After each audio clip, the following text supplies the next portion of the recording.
रे मैंने गुरु में लगाना होगा, गुरु के चरनिया में जाना होगा। अरे मैंने गुरु में लगाना होगा, गुरु के चरनिया जाना होगा, गुरु के चरनिया में जाना होगा। बेटा पुतैया तेरा काम नहीं आएगा, बेटा पुतैया तेरा काम नहीं आएगा। माटी के देहिया माटी में मिल जाएगा, माटी के देहिया माटी में मिल जाएगा। रे मन गुरु में लगाना होगा, गुरु के चरनिया में जाना होगा, गुरु के चरनिया में जाना होगा।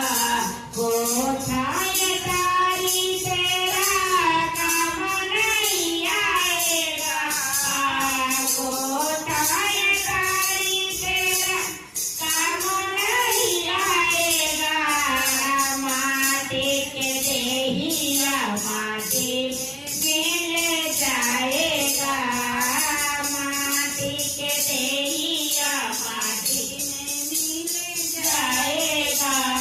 रे मैंने गुरु में लगाना होगा, गुरु के चरनिया में जाना होगा, गुरु के चरनिया में जाना होगा।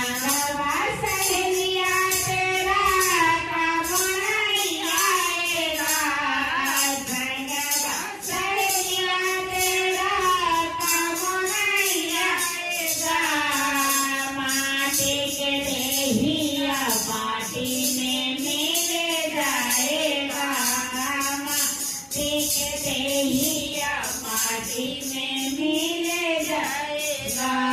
रे मैंने गुरु में लगाना होगा, गुरु के चरनिया में जाना होगा, गुरु के चरनिया में जाना होगा। पहला विधान तेरा दया तो मांगना, पहला विधान तू दया तो ही मांगना।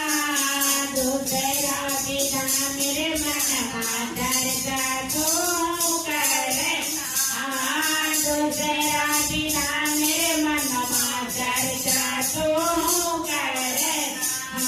तीसरा विधान मेरे मन में एक सोच करना मामा, तीसरा विधान मेरे मन में एक सोच करना मामा। पहला विधान मेरे मन